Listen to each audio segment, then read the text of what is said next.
Welcome back to the Two Player Podcast. I'm Erik Kain, and I'm Paul Tassi. this is episode 2, and today we're going to talk about TV and TV shows that we've been writing about and watching, and that we love and hate, and love to hate and hate to love, and all that stuff. So I thought we'd kick it off with Arrow. You wrote a piece about Arrow recently when the nuclear bomb was dropped, and The literal and figurative nuclear bomb. yeah. I don't know. Why don't you talk about some of your feelings about that show right now? Because I know you probably started watching it before I did. I kind of binge watched the first 2 seasons and really loved the first 2 seasons, and I've been writing about it since the third season started. So it's been kind of You a. jumped on the boat at the I wrong time. know it was terrible. It's terrible. It just seems to get worse and worse. But what do you Yeah. think? Um, yes, I jumped into it back when like kind of Smallville had wrapped up, and I'd watched that show for like 10 years, which was pretty nuts. And then I'm like, how are they going to make a show about Arrow? Because like back then it was pretty much the first like modern era superhero show. And it came on, and it did its own version of Green Arrow that was essentially Batman. And one of the hooks for me, at least initially, was that Oliver Queen came back from his island and he was all kind of messed up. And then he just starts murdering bad guys. He literally has a hit list, and all of season one is just him crossing people off the list. And I thought that was kind of a refreshing take in this kind of superhero universe where like we have all these big debates about like, oh, should we kill this henchman or like leave this supervillain alive? But eventually it kind of became that show, and it became really weirdly focused on like the morality of killing and not killing, and it kind of lost its way as the villains didn't get as good. Like I think most people would agree it peaked at season two with Slade Wilson, Deathstroke, and after that it hasn't really been the same. But you've probably Yeah. noticed that taking over starting in season three for reviews. I think that the killing bit is really interesting because a lot of people say, "Oh, it was great up until season 4," or "Oh, it was great up until they killed Laurel," or "It was great." There's all these different. It's But great up until Olicity. yeah, well, we'll talk about Elicity. I think it really does go back to when they decided that they would stop killing, and then the show was just sort of incapable of dealing with the actual morality of killing versus what they never really get. They're constantly talking about it and never getting anywhere philosophically with that concept. Like, why is it wrong to kill? Why is it better to let terrible things happen because you won't kill? And it could never really like broach that subject in an interesting way, and the characters never really seem to fully. I mean, because it seems to me that they'll just randomly then somebody will kill somebody and it won't even be addressed. Yeah, You that's the know, problem. Is like it becomes really inconsistent because like John Diggle has been rolling around with a pistol for 2 seasons now, just shooting people. And like I've heard some debate about he's using like trank bullets or darts but like I have not really seen that to be made explicit. And then like Oliver will shoot people with arrows, but like is it a non-vital arrow shot? Like yeah, sometimes those you just refuse non-vital to kill arrows. people because someone is just like so dangerous that like yes they should probably be murdered. Yeah, so Slade in season two, I mean Oliver had the opportunity to kill him after he had just murdered his mother in front of him, but then he decided to that's when he's going to like draw the line and stop killing, and he just put Slade in jail. And then naturally Slade escapes and wreaks havoc. And I, Surprise, surprise. I think one of the problems with the show is, and we're seeing this now recently, is like it just really doesn't know how to handle death, like any death. Like the debates about killing and then literally also killing characters or killing civilians, or like it just this is where we arrive with the whole like Laurel situation and the nuclear bomb, and it doesn't understand how to weight death properly, like where it's mourning Oliver having to kill like random henchmen, but like Laurel dying is given 2 seconds, and a nuclear bomb drops, and it's like it barely even happened.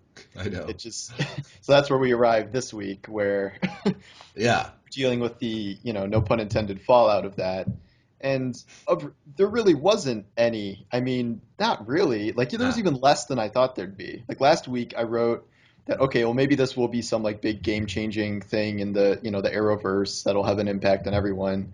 And like there's a few news clips, and but that's really it. And like even Felicity, like I thought it was going to be used as like character development for Felicity. She feels guilty, and even that she was like, oh, I have we have other stuff to worry about. We can't think about this right now. And it's like hello, like this is such a huge deal. And like I get this is a comic book, but it just seems like they've blown just like straight past it in a weird, very uncomfortable way. Like I kind of knew they would, but it doesn't make it any better. Like seeing it Right. actually, play out in practice. So Yeah, it almost feels like they've really kind of given up in a way. It's a really strange feeling watching the last couple episodes, especially this last one, because you're right. I mean, a nuclear bomb kills tens of thousands of people, and yet the characters in the show are arguing over, like, we've got Felicity's parents just bickering about crap, and we've got Curtis coming in and basically, wisecracking and whatnot. And I actually like Curtis as a character, but his demeanor, like everyone's demeanor, I guess I can forgive like Oliver and Diggle because they're like on a mission, right, going in and fighting people. Like you can't really talk or think about a nuclear bomb, even though that's terrible. But you've got the rest of the rest of the episode where everyone's just kind of like, oh, here's a newscaster talking about it, but we can't well, think about that right now. Like, they're treating it like the worst thing that happened with the bomb is the fact that Dark got stronger. Like they don't care that like tens of thousands of people died. They're like, oh no, it's making Dark stronger. Like yeah, that's the bad thing, which I mean potentially could be, but like just to frame it like that is so bizarre.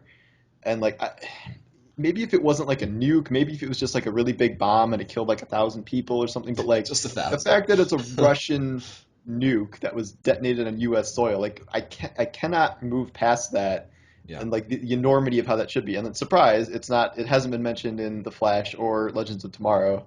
Like yeah, it doesn't come up, and I don't know. I think it's one of many things that have been very badly handled recently. But yeah. And I think you're right to say that it. I want to get to Elicity in a moment, but I think that you're right to say that kind of the crux of Arrow's problems do center on their inability to kind of deal with the issue of death.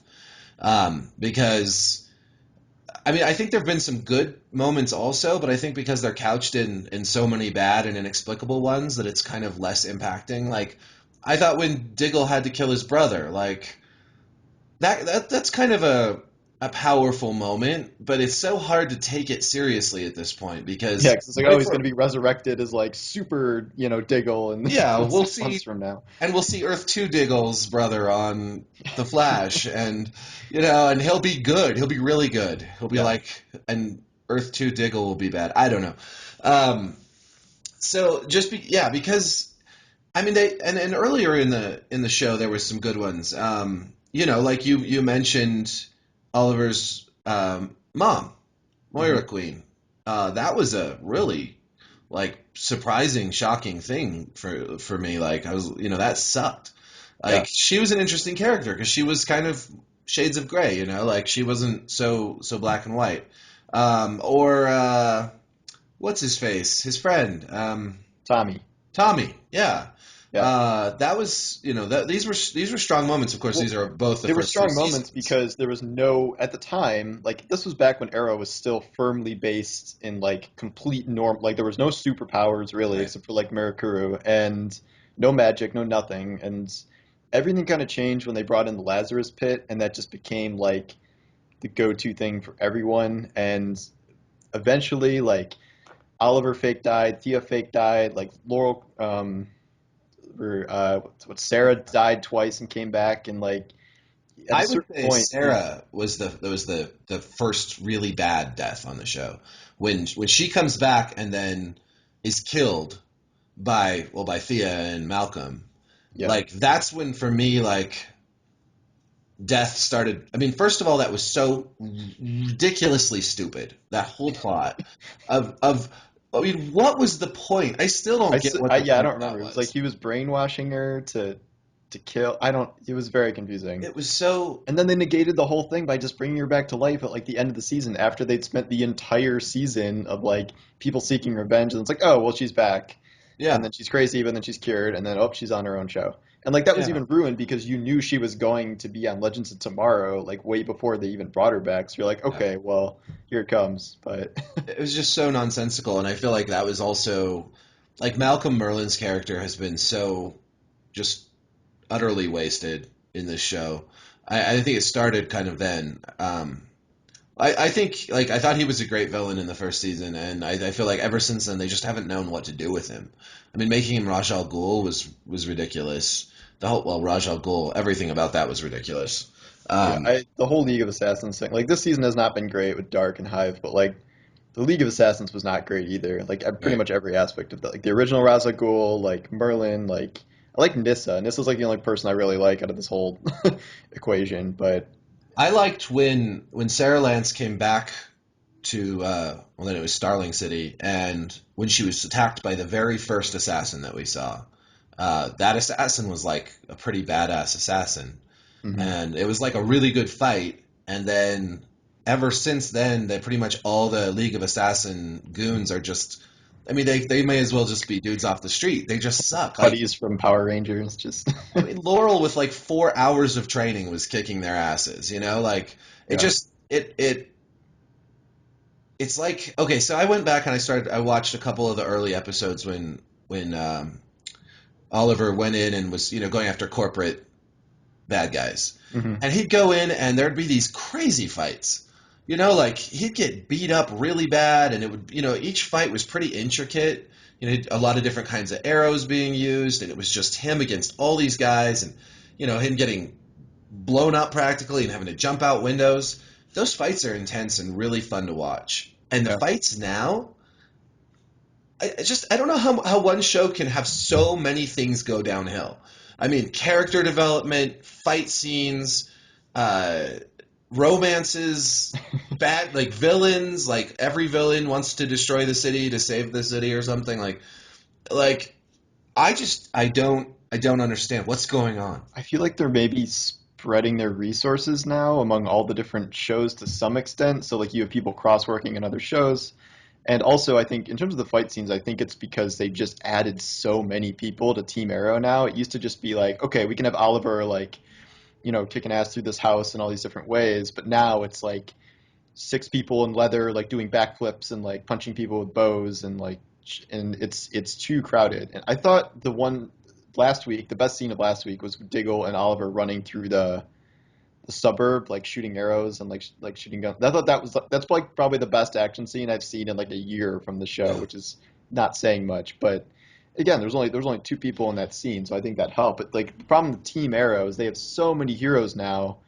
It overloads like every single action scene. And like as sad as I was to see Laurel go, like it helps because now there's one less person doing that, and like Roy's gone, and so really it's kind of just the three of them fighting now, which is a little better. But I agree with you, like there's just a noticeable drop in like overall quality, like filming, editing, fight scenes, like dialogue, like just kind of everything. And like that's why it's kind of hard to point to, in my opinion, point to one thing that's like sinking the show, like Elicity or the villains, or like it's everything, which is a very uncomfortable situation to be in, and it doesn't really have an easy fix. Like, okay, well, we should kill Felicity, and like because she's bad, but like. No, I mean I don't think that would solve anything or even be justified. So it's kind of like what do you do at this point? yeah, And this could just be because we're in season 4 of Arrow.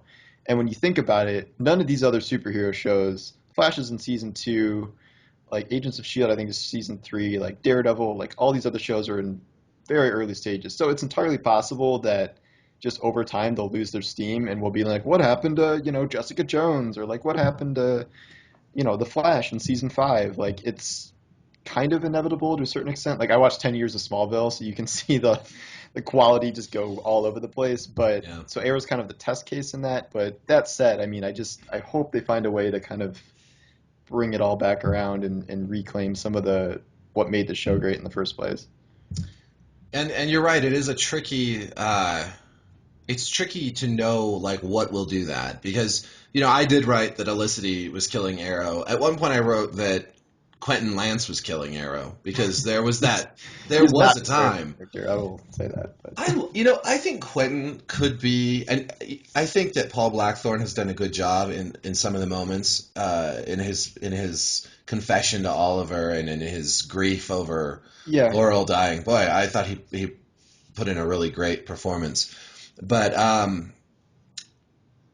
where was I going with this? Oh yeah, so there's lots of different things. Like there's it's that they don't know how. It's at one point I felt like it was because Oliver was always lying, and the only kind of conflict we were getting was like somebody lies, and then somebody finds out about it, and then there's conflict, and then there's yeah, resolution, and then they do it again, and the same cycle again.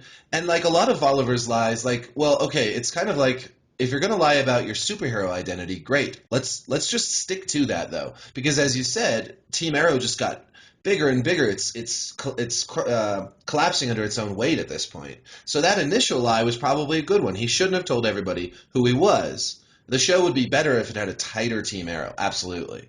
Um, but then a lot of his lies after that were like to protect people who already knew what he was doing. It didn't make any sense. The next big lie that Oliver told that I thought actually kind of worked was when he lied to Felicity about his son, because he was put in a situation where he didn't have a lot of choices. He was given an ultimatum that was, if you tell anybody, you don't get to see your son. And I can understand why initially he wouldn't have told anybody, though I think he would have to eventually.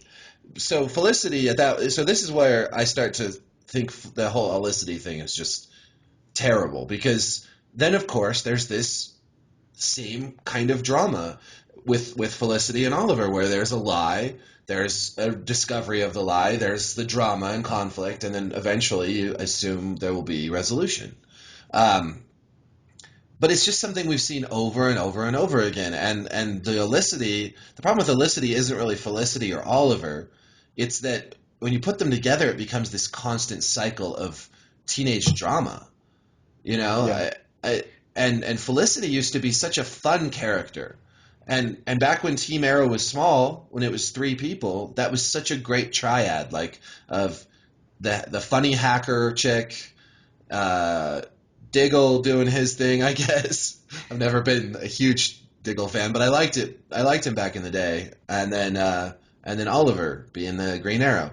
And as we've kind of like grown, and as these relationships have, I'm not going to say matured because they haven't, but as they have What's taken the up, opposite of matured yeah, for I don't Brett? know, like just taking up more space and Yeah, time. I just feel like it's taken the focus away from being a show about vigilantes, and it's become a show about these poorly written relationship dramas. And that's why there's no focus on. I mean, maybe it's a resource thing, but I mean, I swear to God, you could sit down with a couple people in a writer's room and come up with a better story than they've been coming up with. And if they wanted to look to some ideas, they could look at the comic books.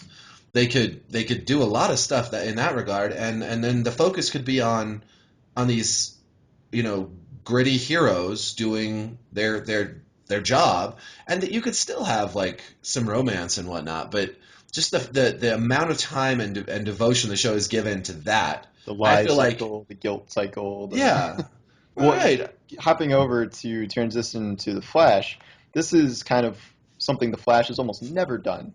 And I was really hooked on the Flash to begin with because they wasted almost no time in, letting the Flash like get his costume, like start telling at least core people who he was the Flash, and now you have a cast of characters, all of whom like know he's the Flash, and there aren't these big established conflicts where like someone's lying about this and like someone betrayed so and so. Like there's little spats from time to time, but like overall you don't see those same kind of conflicts in the Flash, and I think that's really why the inner character relationships of the hero team work so much better, because it feels like this family that actually likes each other and not this like group of people that used to like each other and now are just bickering constantly about this, that, and whatever. That have all And slept like, together and like yeah, yeah, exactly. And like, I mean, I can have romantic relationships and whatever, but it's just if they fall into this trap of like, oh, you lied to protect me about this, and like, oh, I feel so guilty, and like you're brooding, and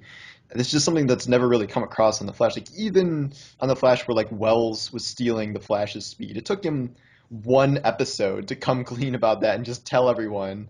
And everyone was like, "Oh, that sucks," but like, thanks for telling us. Like, let's work to, fix this now. Like, it was literally like a turnaround of like 40 minutes where like that secret happened and then it was revealed. And that happens kind of a lot on the show. And I think that's why the Flash is allowed to just focus on the larger conflicts. And when it does have kind of these interpersonal moments, they can be a lot more touching because you care for these characters, like all the Joe West stuff and how he relates to his family. And I think that just everything about that works better than what we see with kind of Team Arrow, like on the other side. And I get that they're supposed to be different shows, and one's gritty and one's upbeat and like whatever, but at a certain point, like this, the lie cycle and just feeling guilty and like crushed by the weight of whatever, it's exhausting, and like you just don't want to deal with that anymore. Yeah. But I what did you think of the Flash this week? Well, let me just hop into what you were saying real quick, and then Yeah. we should get into both those yeah, the recent episodes there. Um, well, first of all, I would say that I don't think that Arrow is gritty and the Flash is upbeat. Like, there is more humor in the Flash, but it's just as dark in a lot of ways as Arrow. Like, I mean, like in Barry's past is really dark. Harrison Wells, or Eobard Thawne, in the first season was a deeply disturbing villain. I mean, he was so likable in so many ways. It kind of makes you feel uncomfortable almost when you figure out he's evil. I think we have Cisco and some of that upbeat stuff. That's true, but you have a lot of darkness in the Flash. I think they just do a better job with balancing it out. Now, I will say that I think there's been some of Arrow's problems in the Flash. Like, we had in season one, just the deceiving Iris for so long really got to me. I didn't like that. I thought they were going to get over with it sooner, but I was bothered by how long they dragged that out. And then again with Patty this season, or yeah, it just again dragging that out to the point where she figures it out and he still won't tell her the The truth. Patty thing never made sense because It it's like, never oh, made I'm sense. going out to school and whatever to study crime stuff, and he's like, you're the Flash. If you want a long distance relationship, you can run somewhere in 2 seconds. Right, This is not a reason to stop dating someone, except for plot reasons for the show. So right. that was stupid. And I mean, I liked Patty as a character, so I was kind of sad to see that just dissolve in such a weird way. But They're making room for the Iris thing to come back. And while I think that I've really started liking Iris a lot more lately, Mhm. uh, she's been pretty solid as far as characters go. I still feel I don't like that relationship. I don't like Barry and Iris together. It doesn't work for me. Like their chemistry is not good. It's just they're almost like siblings, and that's creepy. And also, like, I think if I were Barry, I'd be like, well, come on now, like I'm just like sloppy seconds at this point. Like You he could have fixed comes, it like 5 times. yeah, he comes on to her and tells her how much he loves her and everything, and she still is like, no, no, no, I'm not like that. And then suddenly she's like, actually, now that my fiance is dead, I've thought Yeah, I about mean, it, and I don't mind them together, but like the reasons for her coming around have been weird, where it's just like, Mhm. well, we're married in this earth and in the future, and it kind of just feels like destiny. So I've been doing some thinking, and I have like decided that I have feelings for you. Like it's kind of a weird way to just come to that Yeah. realization. Like I don't, I feel like if they develop that better, like it's been pretty uneven throughout the whole course of this series. So that's why I think it kind of feels weird now. And like literally this last episode, you're just like, well, want to try one of those I know, relationships? I know. It was so. Like, I was like, okay, like go, like what do you do? Just It it's was such an uncomfortable honestly. way to set it up. Did you watch The Office when it Yeah. was Hmm. okay? So I thought that scene was just about as good as when Jim first kisses Pam. No, I'm just kidding. Do you remember when he? Do you remember that? Okay, so in The Office, like I thought when he goes up into the dark office and walks up and like kisses her and then just like walks away and she's like, oh my God, what do I do? And it was super romantic and like what chemistry they had and like what a great like TV moment that was and how well they built that chemistry into those characters. This is the thing. I don't mind romance in shows. I don't mind that, but it's like these CW DC shows cannot for the life of them tap into that sense of chemistry and romance that are kind of required for the. I mean, I'm sorry. When have you ever just looked over at somebody and been like, "So you want to try that relationship thing out with me?" Like, we're not going to kiss or anything. Like, where's that? I mean, it's a freaking TV show. Everything should be a little more dramatic, but instead, it's like, okay, like let's hold hands. Like, check yes or no. What the fuck? Like, it's really bothers me a lot. And I've been like I've been dreading the Barry Iris thing just because I want them to remain focused on what makes the show really good, which is these great characters, great villains, twists, and I mean I don't. So the latest Well, if episode, it keeps putting the effort in that it's put in so far, it really shouldn't be that much of a factor because it'll that's just be true. like this extremely casual thing that only comes up every every Yeah. so often in the most inopportune moments. But Yeah, just to add it in there, I guess. And you're right. And so I haven't been as worried as I thought I would have to be. I'm so scared of it just becoming an Arrow-like thing. What would it's Olicity on Arrow? What would Barry and Iris be? I'm sure Barris? that there's got to be some fandom name that's been Some invented shippers, already. yeah. That's I know the one I know is Snowberry for Caitlin and Barry. Oh, Saw that Snowberry, that's on good. Twitter. Yeah, Okay. No, then he would die because anyone that Caitlyn gets involved with either dies or turns evil. poor Caitlin. I know she's the most tragic What a character. bummer. Okay. What I hated the most about the last episode was Caitlyn's arc. When she's talking with Cisco and she's like, I don't know if I'll ever be whole again, and all this crap, I'm just like, oh, come on.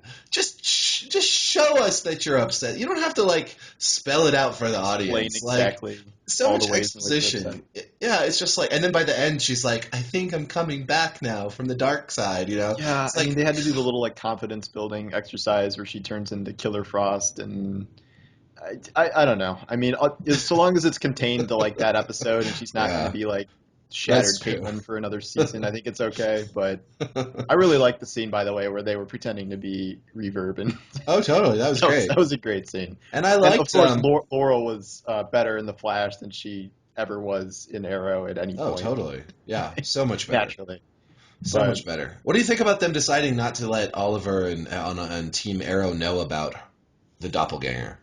Uh, I guess I understand the logic because like what is really the end result there? Like you're gonna try and brainwash her into being nice and like just have Quentin see like the physical body of Laurel, but someone yeah, who is completely different person. Like I don't really know what that would accomplish. So like I guess I can understand why lying they to would do protect that. them. In this case, yeah. I mean, as Yeah. lame as that is, but I didn't mind that personally. Maybe there's some ramification I'm not thinking of, but we'll see. You didn't watch the Legends of Tomorrow finale, did you? No, I haven't been. I'm well behind on that show. Okay, Since so I'm not this writing this about this it, won't be major it's spoilers, but like eventually, like they come back to 2016, and Sarah meets up with Quentin when he was like sitting around in the base doing nothing last episode. She comes in and she meets up with Quentin, and he tells her that Laurel's dead. And then there's this big thing about how she wants to go back in time and save Laurel, but Rip Hunter, the main time travel guy, is essentially like, no, I looked at the timeline, and if you do that, like everyone's gonna die, like you, your dad, your sister, like so just we can't do that. So that's kind of how they're explaining away the whole like Laurel is like permanently gone thing and like how time travel isn't going to fix it. But so this is the Rip problem. Like, Hunter. there's so okay, we crushed the Lazarus pit. Like that doesn't exist. Like time travel won't work. Like okay, like we really made sure she's dead, except for the Earth 2 version. So like they have to really go out of their way now to make sure like a character is permanently dead.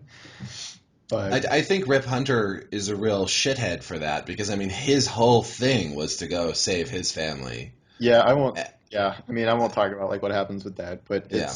it's my biggest problem with Legend Tomorrow is overall pretty much nothing they do on that show for 15 episodes has any direct impact, it seems, on the Flash or Arrow. Like I'll just Yeah. say so like how it ends is like you won't notice it in the Flash or Arrow like at Hmm. all, which is kind of weird for a time travel show, which you would think would be about changing things and altering but like that doesn't happen. So like I'm wondering how the show kind of works at its core if they're just gonna play it like that and have it just be kind of a non-factor within its own universe when it should be one of the most important things, but Yeah. I don't know. It's coming back for another season, so I guess we'll see what happens. But I could see how when you start messing with time and then you see how that ripples into the other shows, how that could start to get really complicated.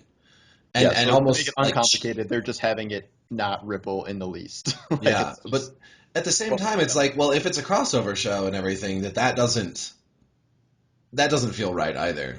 So it's almost like they've bitten off more they can than they can chew, and now they're bringing Supergirl into Well, the yeah, this is the CW. problem with the extended universe as a whole. It's like, okay, you get four shows in together now, and like, they've been okay. Everybody loves the crossover episodes, but trying to coordinate between four different shows and have like all the events of them kind of interlocking, like, I don't even know if that's as nice as that would be to have that all work out perfectly. Like, for shows that are like 22 episode seasons or whatever, that's kind of a tall order. So like, I kind of Yeah. understand why they haven't been interacting more because it would be pretty tough, but again, in some circumstances, like the nuke, it's just that's something that should be a world event like Mhm. everywhere. And the fact that it's not is really jarring and weird. And you're like, okay, well, what's the point of this extended universe? Like Marvel does this with all the Marvel shows, just never in any way come into play with the movies. That's kind of its own category. Yeah. And they do interplay with each other sometimes, but Some. I mean, even the Netflix ones barely touch each other. yeah, that's another problem by itself too. Yeah, But we'll have to get into that on another that's on a another separate. episode. No cross-pollinating DC and Marvel right now. We can't do Yeah, I that. know that's too much. It'll be a 5 hour podcast. I think I think well, I, it would be really cool if they did a better job at crossing everything over. But right now, I feel like it would be just too much to even ask for because like Arrow has enough problems it needs to fix. Legends of Tomorrow is we'll see where it even goes. Flash just needs to stay strong.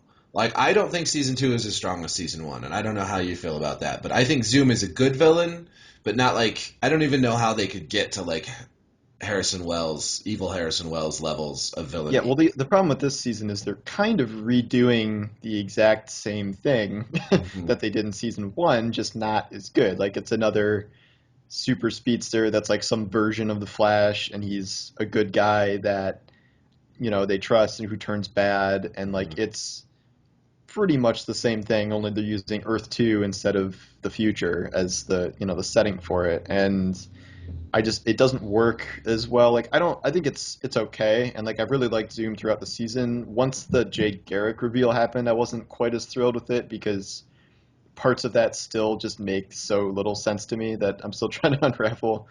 But yeah, I think it's gotten a little weak, especially near the end here. But overall, I mean, even like a weak few episodes of Flash is still better than everything else for the most part. Yeah. Oh yeah.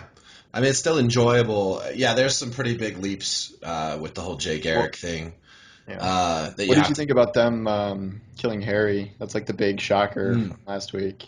I really thought it was a cheap shot. I thought they did it probably because he was kind of expendable in terms of like characters you really care about and that occupy a lot of the show's time. But I thought it really cheapened what happened in the last season and in the beginning of this one, where Barry's made it his quest to free his father. He's made it his uh, whole goal, and it was such a triumph. And then to just take it all away right away feels like it just doesn't feel right to me. Yeah. See, It I would disagree. I think it did kind of feel right to me because my problem with Henry is like they've never really they kind of got in a weird situation with Henry, which is they let him out of jail and then immediately he's like, I need some time to be alone. Like that yeah, made no logistical like logical sense. Like right. when they did that, where he's like, oh, he's off in a log cabin to be experience the fresh and like you haven't seen your son in the open in like however many years, and then he pieces out. So that was weird. So when they brought him back like permanently, I'm like, okay, so that's better. But you always knew he was gonna die. Like I don't think I've ever seen a character so like clearly marked for death at some point. Like I didn't know it would be like exactly the way it happened. But with that said, I actually think the way Zoom did it, we're taking his father to the place where his mother died and like trying to traumatize Barry with it to show like how they can, he can break Barry. I actually thought that was okay. The one weird part of that scene is when he like sticks his hand through his chest and Barry does nothing. He just like is like no, and like I'm like, dude, you're super speed. Like at least try and Yeah. race over there and take him away. So that was weird, but overall, I don't know. I didn't mind that, and I kind of liked the fake out where they were just like starting up the relationship, maybe with the that scientist lady and him, like literally seconds before.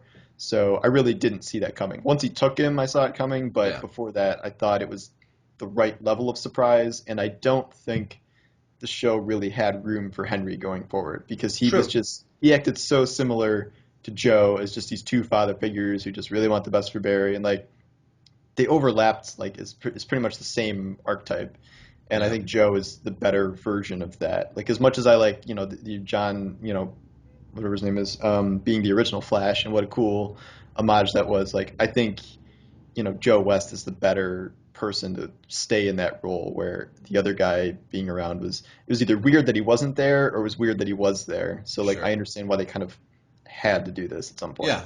Yeah, I think maybe part of it was also the timing. Like, they just didn't do anything with that character all season and then killed him. Like, I feel like almost like if he had gotten out of jail and it would have been like this great reunion and right then he'd been killed or something You like don't think that, you that would have know? been a cheap shot? It That would sounds have like been a more of cheap a cheap shot, but shot. it would have been like a holy shit, like that was cheap, you know? Like Yeah. a really big deal. Mhm. Then who do you think is in the Iron Mask? Oh God. I think it's Leonardo DiCaprio. Clearly, yes, special guest star. I think that it's going to be some other version of Jay Garrick, who's like a good Jay Garrick. That's my guess. Well, because Jay Garrick isn't, he's actually Hunter Zolomon, Right. So I think right? it'll be like future reform Jay Garrick or like Earth 3 Jay Garrick or like I read some tweet about how the Flash producers said that like don't worry, like, we would never make Jay Garrick really bad. So like bad Jay Garrick is really Hunter Zolomon, and there is no good Jay Garrick that we really know yet. So I think maybe that's how they'd reveal him, and they'd pull a Wells thing where, oh, Teddy Sears comes back next season as good Jay Garrick, and everyone has to learn to trust him. Like that would be kind of It better stupid. not. But Oh my God, that would be horrible. the other theory I heard is that Ugh. somehow it's Barry's dad, it's Earth Two Barry's dad, who is like a speedster somehow in that world that he's Yeah. locked up. I don't really understand how that theory functions, but that's something else I've heard. I'm still going to say another Jay Garrick variant, Yeah, but we'll that see. seems to make the most sense. Though so far the way they've told Hunter Zolomon's story, it doesn't quite line up the way I thought it would, since he was like good Flash and Zoom on Earth too. Oh, wait, you know what I think it is? I think it could actually be combined because there's remember that one line where Barry's dad says like, "Oh, Garrick, that was my mother's Oh baby." yeah, yeah, So yeah, I yeah. think, okay, what if they have Jay Garrick in the mask, but it's Barry's dad, Right. but his name is Jay Garrick Yeah, in yeah, yeah. this That makes alternate sense. I think universe. that'll probably be it. That line is a That's clue. I really remember that confusing, now. but like there was they put that line in for a reason. Yeah, and they And kill him off right before next week we find out that that's, he's Jay yeah, Garrick, yeah, and it would make sense since he was like casting sense because he was the Flash, the old Flash. But yeah, that's like this is the whole problem. This has been very convoluted. This is the point. Like yeah, they've really, gone a little seriously. bit overboard with like, oh, I grabbed my time remnant self from the past and like Oh, yeah, that was brought him stupid. up the tree. I'm like, what is? I had to Google what that even meant because like Why I didn't watched they the show just? this week and I'm like, I can't follow what you're saying. Like They that could have was just had him work with his Earth One Hunter Zolomon counterpart. Like, oh, I found my Earth One guy and convinced him to help me, and then he was there and I was here. Like, boom, that problem solved right there. But instead, it's like, and then they're all working. Then they're colluding. And then I thought honestly that Earth One Jay Garrick that was the case, and that he was like himself getting like hooked on the speed stuff. hmm And so then Earth 2 Hunter, kills him because he's like, no competition from you. Like, you served your purpose. But instead, they had to go this. I think part of it is there's so many episodes in a season. Like, anybody's going to have a hard time writing 23 episodes for a Yeah, show. I think that's a That's problem tough. with a lot of these shows. Like I see that in Shield too, where it's like you have a really tight season, like Daredevil or Jessica Jones, where it's like 12 episodes or 10 episodes or whatever it is, and that gives you a lot more freedom to write like one coherent story rather than Yeah. 23, where you have these like villain of the week episodes and like these long meandering plots and stuff like that. So I think that kind of works against them for the most part, but Yeah. they're doing okay with it. All right. Okay. So Moving on from DC, let's talk about Fear the Walking Dead, the little Yeah. brother to The Walking Dead. Such a clever name for a show. I'm just waiting for Dawn of the Walking Dead, which I can totally see happening, but Totally. we'll see Breakfast how of the the ratings Walking are. Dead. Yeah. Yeah, this could go on forever. It could be its own huge thing. Um, I I think personally that Fear the Walking Dead has had a pretty good second season. Like, it still has so many things wrong with it, but it's better than season one, and it's doing some things I feel like in a way that I prefer to even The Walking Dead, because The Walking Dead has just, I think, gone downhill so incredibly much. Uh, Fear the Walking. What I like about Fear the Walking Dead is that that first of all, you don't really know what's going to happen. These are not comic book characters, not comic book scenarios, and I like that they move on from one story to the next much more quickly than in The Walking Dead, where you'll get one sort of conflict or location that occupies a season or a season and a half, or maybe not quite that long sometimes, but still a long time. So in Fear the Walking Dead, not only do they move on from like one adventure to the next and they wrap up these stories, they also don't spend like entire episodes with just two characters. Like I think it was the second half of season 4 of The Walking Dead, where every episode was like two characters. The whole episode was two characters. Now that works in a really strong episode, like the episode with Morgan and Rick. I don't even remember which one it was, but which season it was. But when they reunite and they have like kind of a weird conflict, it worked, I thought, because both of the actors did a good job, the writing was strong, and it was sort of, it wasn't a normal thing. But anyways, The Walking Dead just it gets into so many like ruts, I feel like, and I think the Fear the Walking Dead at least kind of avoids those ruts and moves on pretty quickly. On the other hand, I think Fear the Walking Dead has very few likable characters and very like it's very hard to give a damn about most of them. Not all of them, but most of them. So that's kind of my big picture take on the show right now. Yeah, I agree with you where in terms of at least setting, I really like what they're doing in season two. Like I love the boat thing, I love the high seas, islands and this and that, and now they're in Mexico, which is cool, and like it is moving very quickly. And I think that's good for setting, like, who wanted to be stuck on Herschel's farm for you know, a season and a half or like in the prison for a season and a half. Like that was dragging. I think it can be a little weird because like some of the villain conflicts seemed a little abrupt to me. Like they spent a while building up the whole like I don't even remember their names now. Like this is the point. So like they built up those villains like that were like kind of the sea pirate type people. And then there's pretty much one episode of conflict and like it's over and they're all dead or injured or whatever and they sail away and now we have this kind of villain in the Mexican, fortress compound. And I thought that was a little abrupt. So as much as I like changing settings, I feel like they might be blowing through villains a little quickly to the point where they're not building any up. Because I think, The Walking Dead is at its strongest when there are like really kind of big, terrifying villains. Like I think the governor was, maybe a little overused, but he was a good character. And now we have all this build up for Negan, and he's obviously going to be a thing. So I don't know. If it keeps doing these like really micro conflicts, I'm not sure if that'll keep working, but we'll see. And I agree with what you're saying about the characters. I think there's a couple I like, but it's going to take a long time to establish them as like really like the core group everyone loves. Like everyone loves Glenn and Daryl and Maggie and Rick and Michonne and everyone at this point. Whereas you're not saying the same thing about Alicia, Nick, and Chris, and Travis, and Madison. Hmm. And I do like that they stick together, and I think The Walking Dead does chop up its cast too much. And like sometimes those episodes work. But the Carol Maggie episode they did last season, I really like that. But when they do that a lot, and some people just disappear for a sprawling amount of time. Yeah, And whereas here they're kind of just sticking together as the core family, which I don't know how long they can manage that, but it is a nice change from The Walking Dead in that regard. yeah. But Yeah, I agree that they may be moving too quickly between conflicts. I mean, I like that it is quicker, but I don't know that it can continue, like you said, to be like I was pleasantly surprised when Connor and the pirates Okay. weren't the big villains of the season. I thought, okay, here we go. Here's our governor of the season, you know. And then boom, he's dead. Like, whoa, that's cool. Like, what a surprise. Although the kind of the prisoner trade off with the bags over the head, it was kind of like, why do they have a Like, bag don't over mind him Travis's head? sniffling and convulsing. I'm sure Yeah, like it's fine. it was. They're just like The Walking Dead. Why They do are they have asking bags over us, their head? It's not like right? what purpose Travis did too though. Like what purpose Yeah, I does that know. serve? That's what I thought. I was like, well, they're not It's gonna like, it's not like normal behavior in this you current know, context. That was very strange. it's not normal behavior. There's, and You that's know, the you know thing. who the big bad is? It's Chris. Chris is going to be the ultimate villain of the I would like series that. of That this would be season. cool. But do you kind of like understand what they did with him? Because it doesn't really make much sense to me why suddenly he's just this like uber creepster weirdo. Yeah.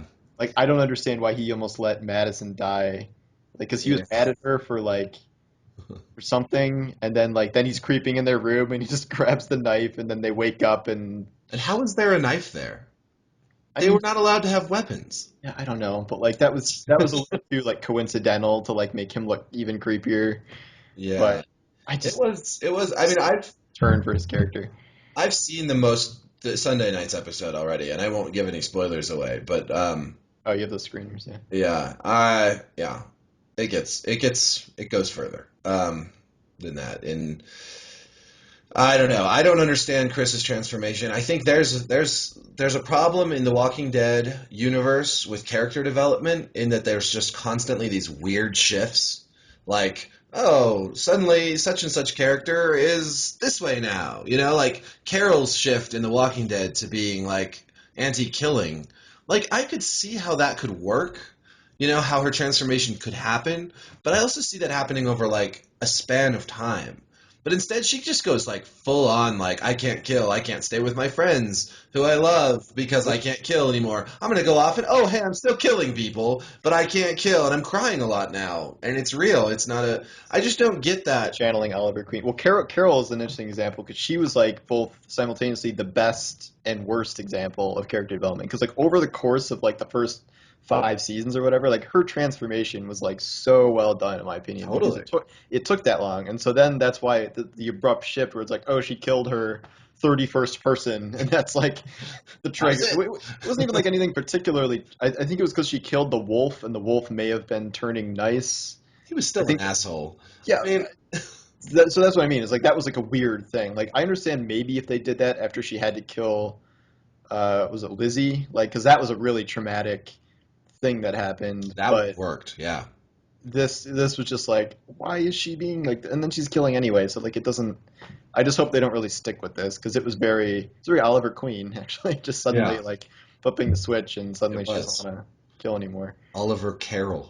In back to the Fear Walking Dead, I think the good transformations so far have been Madison to a certain extent, where she's kind of got this like really hard edge to her. Like that was kind of developed like when she first started encountering zombies in the school, and like she really kind of had to buckle down and deal with them. And also, I like what they've done with Nick. I think Nick's my favorite character because he's just kind of using his insanity to kind of survive in the world.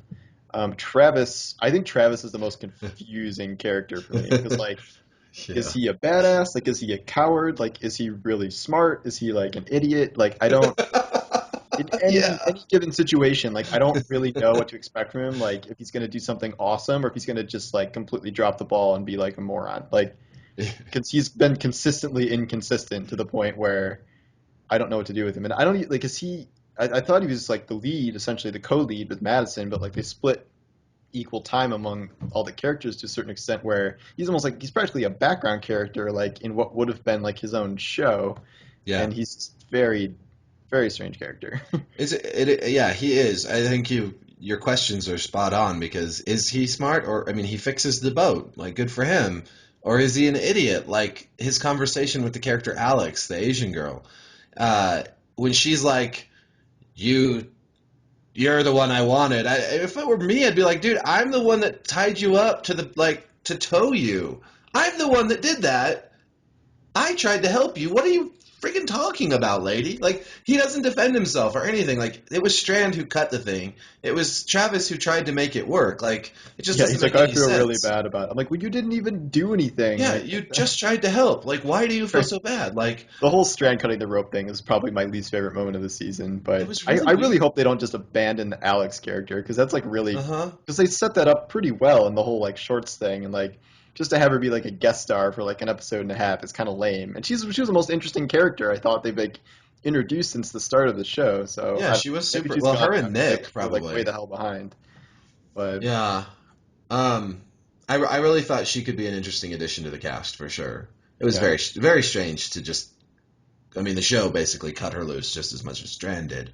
Um, good metaphor. yeah, oh yeah, yeah. Travis has probably become my least favorite. For a while, Madison was because she just did things that just were like, oh come on, and she still does. Like she's too overly protective, but I get that that's her character, and it's consistent. Like, yay, consistent characters in Walking Dead Yeah. shows. And so I like that, and she is getting pretty tough, and I But like she's that no too. Lori. Like this is the thing is you have to compare her Yeah, to like the ultimate terrible like mom character of Lori, whereas like they did everything wrong with Lori, like where you totally. just like and like her death, people were like happy about it because at that point she had become such a terrible character. Like I don't think Yeah, Madison's anywhere near that. And like my favorite no, Madison moment was when she's like playing mind games with the pregnant girl and like trying to get her to like get off. Like I thought that was really well done, and sure, yeah. I hope we see kind of more stuff like that. But Yeah, there's no Lori, there's no Andrea either. Like, there's no. I mean, as bad as Travis is right now, he's still not like levels of terrible like Andrea was.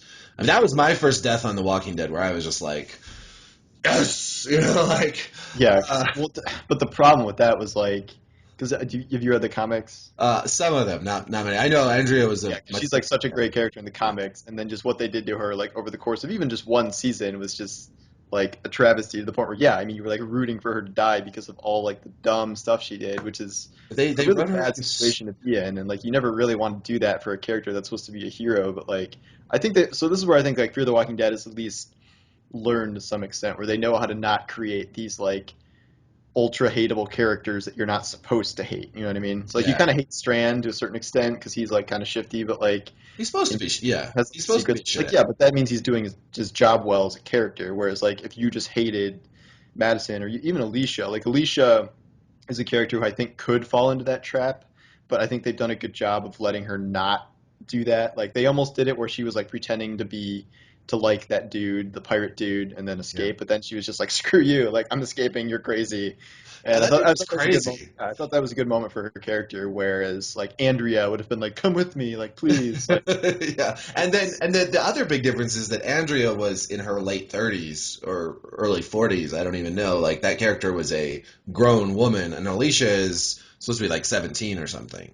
So it's much easier to forgive her like screw ups, like with radioing the other boat, than it was to forgive Andrea's screw ups. yeah, the radio was like a perfectly normal amount of screw up where you're like, okay, like that was dumb, but I can't really blame her for doing Right. that, and that wasn't like poor writing or something. Like I understand why someone in that situation would, do what they did. So I think they're doing okay with her character for now. Yeah, there's nothing like glaringly stupid as far as I can tell in the show. There except for maybe, well, again, it goes back to Travis. Okay, and maybe it's just the one episode where they meet the family, and the family's like got their own little like compound. They've got fences and stuff, and Travis says that line. He's like, I just don't understand why you just give up. And the dude's like, I didn't give up. I'm mending the fences. Like, I mean, it was like, are you so fucking stupid, Travis? Like, and then when they're like so, and this is what I didn't like Madison too. Like, and they're so motivated to take those children away from their parents. That episode made no It sense. made Like no sense. it could have been a really great episode, but like the whole way they set that up, where it was like, oh, these people on this really fortified, safe island with supplies, like, really need to be rescued, and like, and then they painted the guy to be a bad guy because he had like suicide pills. Like, okay, if your entire compound is overrun by zombies, like, yeah, maybe you want a suicide pill on hand. Like, Sure, that it didn't yeah. seem like the craziest thing in the world, like, given the context of that situation. And so, like, but then they made the mom like want her to take the kids away, like to where? Like, where is some magical place that was going to be any safer than what they had there, and it only became unsafe because Because they that showed they up. showed up. That was a Just like The Walking Dead. yeah, that was a terrible episode. I Yeah. think they've kind of turned things around since then, and I've been trying to just put that episode out of my mind 'cause it was so bad. But yeah, they were like the villains of that story Hmm. essentially, and they never really even understood that or came to terms with that at all. Yeah. Um, I hope they don't go there again, but we'll see. What all three of the shows we've talked about so far do that drives me crazy is that there are things that normal people would discuss or learn from or process in a way that would help them grow as characters, and they just don't do it. They don't talk about things. They don't like Salazar is one of the best characters on the show, I think. But when he finds out that what Celia's done, it's not like he calls a huddle. He doesn't go and be like, "Hey, everybody, check it out. This crazy bitch killed the whole congregation with poison. She's really scary, and we gotta figure out what to do now." He just doesn't tell anybody. He's It like, makes "So, I found all your zombies. What's up with that?" it Like, doesn't make any that's sense. his plan. Yeah, But like and all these shows to some degree or another do these things where it's like, is nobody just watching, like reading through the drafts, the script, and saying like, hey, if this happens, shouldn't this character do this? Shouldn't they do this? Like, isn't this what a normal person would do? Isn't this what this character would do? mhm. Why don't they do this? Why are they insisting so much I think it's because it's laziness. They create conflicts by not having characters communicate with one another. This is The Walking Dead also. These characters don't communicate with one another, and so then something happens bad because of it, and or something bad happens, and but it becomes a very contrived sort of conflict and drama. Like you don't like whereas in a well written show like maybe Breaking Bad or something, a lot of the conflict came from either deception or from competition or some other way where communication is screwed with, but it's not just because they don't talk. Like this inability to just talk and be like, here's something going on that's important. Like in The Walking Dead, after the wolves attacked the town and some of the people, like Rick comes back, like nobody actually stands around and is like, hey, by the way, like we got attacked. Here's what happened. What can we do? It's just like, here we are. Let's talk about the food and stuff. I don't know. It's so infuriating to me because it just doesn't make any sense. One thing doesn't flow to another naturally. It's almost all the conflict is generated through some form of like inexplicable behavior. Uh, Miscommunication. Not even miscommunication, just No no communication. communication. I mean, it would be fine if they were like miscommunicating with one another and you saw them misunderstanding or like, but it's not even there. It's like they can't even make the effort to just create a situation where characters don't see eye to eye or don't hear each other right. They just don't even talk about it.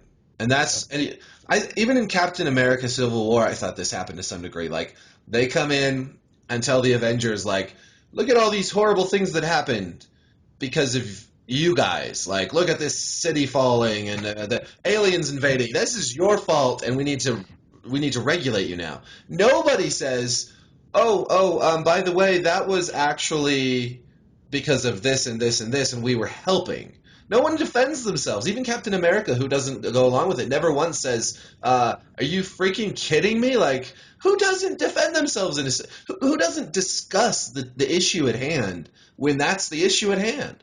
Like, Yeah, that was weirdly set up for sure. this happens in these shows all the time. I mean, I think it is like the poison that runs through a lot of these shows is they're skipping some of the important parts of human interaction, and it drives me crazy. Only got 42 minutes. Got to cut out all the human interaction and I get guess. to zombie eating. Yeah, and like crying and stuff. So, well, Um, you wanna hop to Game of Thrones? yeah, let's wrap up with Game of Thrones, a show that I think does a historically much better job at all these things, simply because probably it was based on a really good series of books. Well, now Uh, it's not. Now it's now it's not. freewheeling and Yeah, flowing in the breeze. yeah, it really is. But it has been, honestly, even before this. I think Yeah. last season was almost as untethered from the books as this one, which is where we get things like Stannis burning his daughter for no fucking reason. Like, I mean, if I was one of the people that was like rage quitting for things, that would have been it for me. Like, I don't quit shows because one thing happens I don't like, but He had a pretty big fan club ahead of that because he was kind of like the level-headed, like you didn't really like him, but like he was like doing what needed to be done, and then it's like, oh, he's gonna burn his daughter alive, and now we all just hate him, and so yeah. that was kind of a weird marring of his characters. I'm And curious to see what happens to him in the books, but instead of having to like deal with this, he just loses the battle and gets killed by Brienne. Like, it's if literally there was like, when Davos is asking Melisandre like what happened to the daughter, she's just like, anyway. yeah. I wonder if that'll come up. Well, then Brienne shows up and she's just like, I saw what happened. I murdered Stannis. I'm like, that doesn't answer his question about his daughter I because you know, weren't right? there for that part at all. But I don't know. Maybe he's just gonna like assume she's dead or something. But whatever. I'm team Davos. Davos is like one of my favorite villains Yeah, on the I show. like him too. And But he's I think this season generally has been really great. I mean, I enjoy being untethered from the books to a certain extent because like it's been so long since the show has been able to like surprise me and like you get scenes like oh how's Daenerys gonna get out of this and like oh she just roasts all the leaders of the Dothraki and like you don't see stuff like that coming anymore and which I think is great or like even something is relatively small as like Ramsay killing Osha like just it's all these things are kind of out of nowhere now and you just don't really have any idea what's happening which is kind of a liberating experience and like yeah, before I didn't read the books until I think somewhere in season two, but before that you had all the book readers hanging everything over your head, and then so to avoid that, I just read all the books, and which they're very good, but then everything, and the only surprises you get are like when there's variances from the books, and it becomes this kind of weird like situation where like you kind of know what's happening, but you kind of don't, and but this is just like no one really knows outside of like stuff like okay, everyone knew Jon Snow is coming back to life, even though it hasn't been written yet. yeah, Everyone knows who his parents are. Everyone knows like about him and the prophecy. But past that, I think everything else is kind of pretty unknown at this point. yeah, But yeah. I mean, I think there's you could extrapolate some things, but yeah, I think, and I was very pleasantly surprised by her burning all the calls. I will say this about Dany's character though. I think I think why some people get bothered by her character is that sometimes it feels like she never has a real struggle. Like she gets dragons, she can walk out of fire, she everybody loves her and she gets a huge army right away. Even when she gets captured by the Dothraki, well, she just burns them and then they all love her. I'm not saying she's a Mary Sue because she's not really a Mary Sue, but she's close. And so is Jon Snow to some degree. It's a similar he just thing. can't be Like killed now, so that's yeah, helpful. he can't be killed, and I think that in a show or in a story, books or show where there's so much like uncertainty and heroes die and all this stuff, I think that that's why it starts to feel a little less exciting sometimes during like Well, Daenerys's yeah, I feel like Daenerys' moments. problem isn't even Daenerys. I think it's that the show hasn't really given her very good villains to go up against. Like, I Yeah, think her versus Viserys, like her brother, I don't know if I'm pronouncing these names right, but like way back in season one was probably the best conflict because he was such a great villain, like, crappy, annoying character, whereas that conflict was great. And like her kind of winning over Khal Drogo was a really good development. But since then, it's like, the people she's been going up against are like random like slave owners, and then now like the Sons of the Harpy, who are far and away my least favorite like villains of the show because they're so nebulous. Like there's nothing to them. They're like, oh, it's this group of assassins that are funded by like the slavers she used to like, and like there's no conflict. And now the problem is they've wrapped Tyrion and Varys into this too, uh-huh. where they were great characters because they had good villains to fight back in Westeros, where they were sparring with Tywin and Joffrey and characters like that. But now giving them the Sons of the Harpy and like these kind of non-conflicts, it this is why the whole pretty much this half of the world plot lines have never really worked for me since like season one or two Yeah, because there have been no good villains over there that have been really worthy of the characters that are over there. So yeah. that's been kind of an issue for me. I think I totally agree, and I think even in the books where you have in Marine a much grander conflict. They're besieged, and there's the armies of these other cities are surrounding them, and there's sickness and all this stuff going on. Um, still doesn't work for me because I feel like, well, throughout the book's horrible at this, but Dany's character is just not very interesting within that conflict.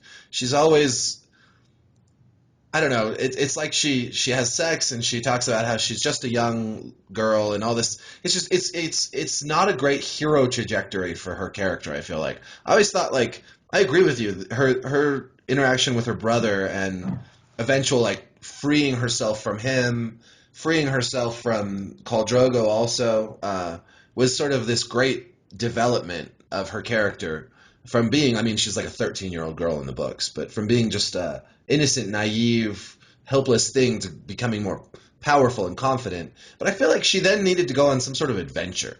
Like she was the perfect character to, like, wander the world with her little band, like, with Barristan and Jorah and maybe like a couple of her Dothraki outriders or whatever, and to, like, go on an adventure and meet crazy people and, like, grow and find out who she is and learn about herself. But instead, it's like she gets a huge army of Unsullied, kills everybody, conquers a city, conquers a city. It's like, Yeah, where's it's just her story as a person instead yeah, of just this governor, you know? yeah, it's just like it's her sitting around just kind of waiting for the time and the ability to invade Westeros because like Yeah, that's happening at some point, and everything else is just kind of wasting time until that happens if she's not actually growing as a character. And I think they toyed with having like some good development for a little while. Where I think she was talking to Barristan Selmy, where he was talking about like her brother and like how yeah, he was like a kind ruler, and like you can't just be like mean all the time. Like even if you're a queen, like you can't you can rule with an iron grist, but like that's not going to work out for you in the end. And he was trying to like teach her these lessons about like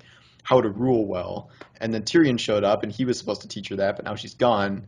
And yeah. so they've Embarrassed toyed with instead. like good development in there, but they've never really given her the chance to do that. And like, what do you think of when you think of the last like 3 years of Daenerys storylines? You think of her sitting on a throne, like having conversations with the lower people, and like that hasn't been anything like super exciting. And like I thought, this getting captured with the Dothraki could kind of be a reset, but that's already been resolved in the first just couple of episodes here. Yeah. So She it's doesn't need an army to go to Westeros. She could just go to Westeros and just, like, wave her hands around, and boom, she'd win the whole thing. Like, that's how Dany feels.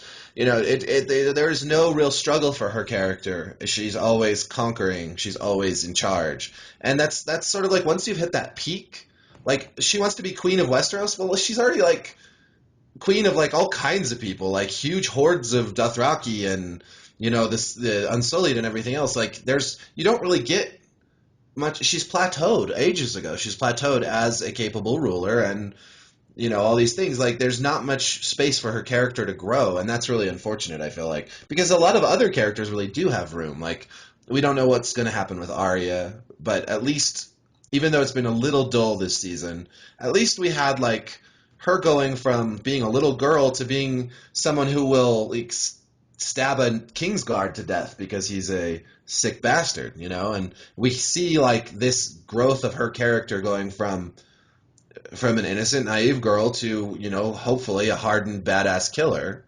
And that's a cool trajectory. And you have people like the Hound, who you think are just, awful at first, but then they're more interesting and more complex. And for a little while, Jamie was on an interesting character trajectory as well, but now he's kind of no, like, no, he's not.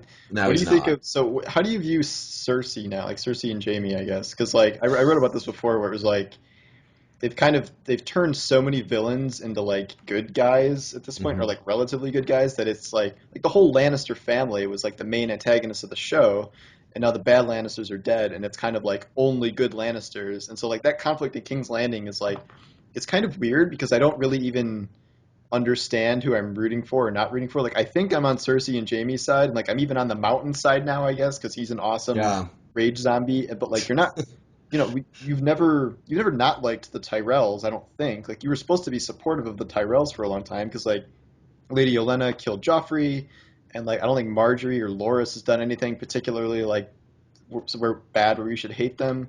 So like you're just kind of allied against the church, but then the church's whole thing is just having the leader be this really nice guy. So it's Yeah. like I don't even know what I want to happen there. And like that kind of makes it an interesting conflict where it's not just so black and white. Like up north, it's like the good bastard versus the bad bastard. It's such a clear like Yeah, 1v1 title fight, whereas King's Landing is a lot more complicated, and I kind of like that. yeah. But it is a lot different than it used to be, and like I wish Tyrion was there instead of in Marine, and I'm Yeah. just worried Tyrion's going to stay in like Marine until the end of time, and his interesting character is just going to be like slowly buried in sand until Yeah. Yeah, George R. R. Martin says, you have to be able to kill heroes off and like the main characters off, but yes, I guess you also have to be able to let them just like drift off into, whatever, like no one cares anymore, just apathy. And I don't know. I agree with you. The King's Landing conflict is hard to put a finger on, and I kind of like that also. I like how you'll be listening to the High Sparrow and you'll be like, damn, this guy's so humble and wise and likable. And then like it cuts to like Sir Loras, who's been tortured and broken by this kind, wise man for basically because he's gay. And it's just like, wow, this guy's actually a really awful, awful person. But so yeah. is Cersei. She's an awful, awful person.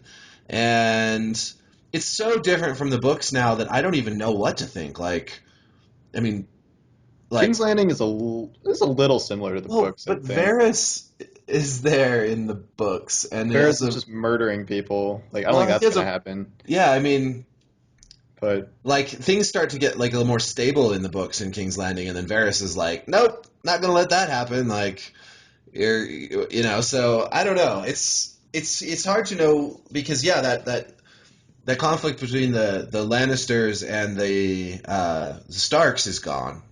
It's almost like there's a vacuum in like conflict, and well, I in wrote about this. I was like, the show doesn't have nearly as many villains as they used to, and yeah, like, I'm really my number one pick. I'm really hoping that Littlefinger gets like a ton of play this season because like he is the perfect like ultimate master villain character because like he's been around this entire time, but like, and everyone kind of hates him, but they don't hate him enough to like try and kill him, and he can talk his way. He's like the anti-Tyrion, where he can like talk his way out of anything for his own self-interest, but he's been slowly like coalescing power, and now he's gonna maybe talk his way into allying himself with Jon Snow and his wildlings to take over Winterfell again. But I think I read some like 20,000 word fan theory about how Littlefinger is like the biggest puppet master of the series and like how yeah. he's has the potential to kind of end up on top. And I really hope the show kind of does something with that because we've lost kind of sane, normal villain characters because Bruce Bolton was one, he died. So now we just are stuck with, Ramsay, who's a good villain, but he's just like a psychopath. Like there's really nothing else to him. He's just crazy. Yeah. And then we have the Sand Snakes, who just are just too like super vicious, but also you just hate them because they're lame. And Hmm. you don't have characters like like Tywin. Like Tywin was, I think, probably the best villain the show had for such a long time, and no one has really stepped up to fill that role. And I think Littlefinger is kind of the best choice for that, even if he's not acting like outright like a villain, like if he's just being manipulative. But Yeah. I was sad it took like what 4 episodes for them to show him, and he only had like one scene. But I'm hoping that he really gets a lot more development this season. Well, what's interesting now and is that yeah, Littlefinger could ally himself with Jon Snow in the North, and I always kind of so Dorne really throws a wrench into everything because like Doran Martell was in many people's minds a great schemer, like had a big plan going on, Then he just gets killed this season. It makes no sense. I always kind of pictured the conflict as between Varys and Littlefinger, like the Oh yeah, big conflict, that's Varys part on of the one big side, thing. Yeah. right, and Varys is allied with the Targaryens and with the Dornish people, right? So like the idea is that eventually somehow the Dornish and the Targaryens like unite as in one front, and then well now it looks like Littlefinger has been manipulating things. So there's this potential for like Daenerys and Jon Snow to be on opposite sides Yeah, when she I comes. I can Like see that happening, that would but be interesting, but I don't know Dorne how what with the Dorne plot now. I don't is know. so Like weird because like Dorne is like so dramatically different from the books now because like there were heroes in Dorne. There was Arianne Martell and there was kind of Doran Martell. He wasn't like an outright bad guy, and no, like not the at Sand all. Snakes were there, but like there was a perspective of like good guys in Dorne, but now Dorne, because the Sand Snakes have taken over, is just this blanket villain territory, Yeah. like where it's kind of there's no so like do we want them to ally with the Targaryens now? Whereas like in Yeah. the books you have like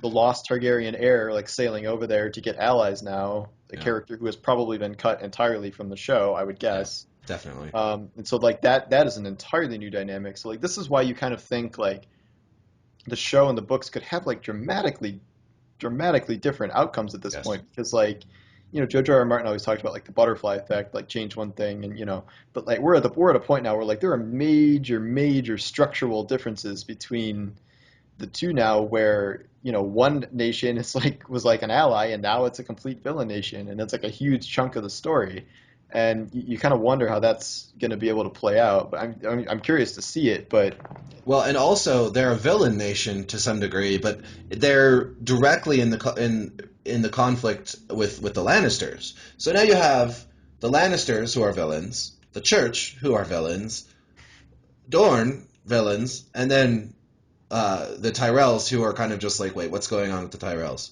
Uh, what's going to happen? I mean, I love the Queen of Thorns. I hope she becomes the leader of everything and like marries Tyrion and like lives for 500 years. I don't know.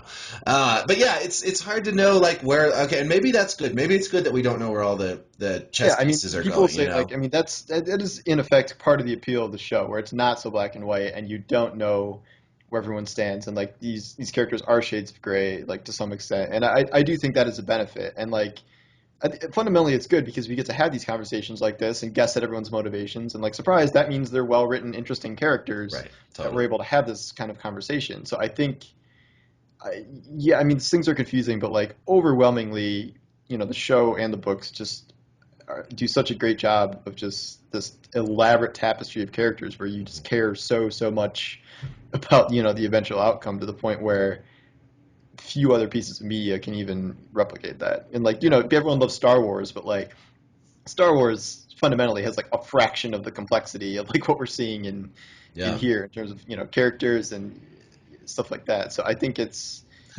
really unique in that regard. You want to know something? I can't watch Star Wars the same ever since Jessica Jones. I can't watch it the same because uh, Kilgrave is a Jedi.